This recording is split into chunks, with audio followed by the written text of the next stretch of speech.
একদিন এক বৃদ্ধা মহিলা প্রতিদিন রাসূল সাল্লাল্লাহু আলাইহি ওয়াসাল্লামকে দেখতে পেতেন। তিনি জানতেন না যে এই মানুষটি আল্লাহর প্রেরিত রাসূল।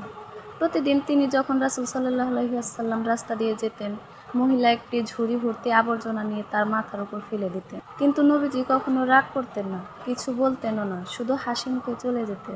একদিন নবীজি দেখলেন সেই মহিলা রাস্তায় নেই। জানতে পারলেন তিনি অসুস্থ হয়ে পড়েছেন। নবীজি নিজে তার ঘরে গিয়ে বললেন, মা, আজ আপনাকে দেখতে পেলাম না, তাই জানতে এলাম কেমন আছেন।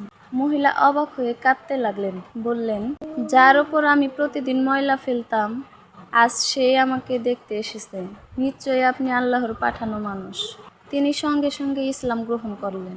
বার্তা: দয়া, সহনশীলতা আর ক্ষমা একজন প্রকৃত মুসলমানের পরিচয়। রাসূল সাল্লাল্লাহু আলাইহি ওয়াসাল্লাম আমাদের শিখিয়েছেন, যে তোমার প্রতি অন্যায় করে তাকে ক্ষমা করো, যে তোমাকে কষ্ট দেয় তাকে দোয়া দাও।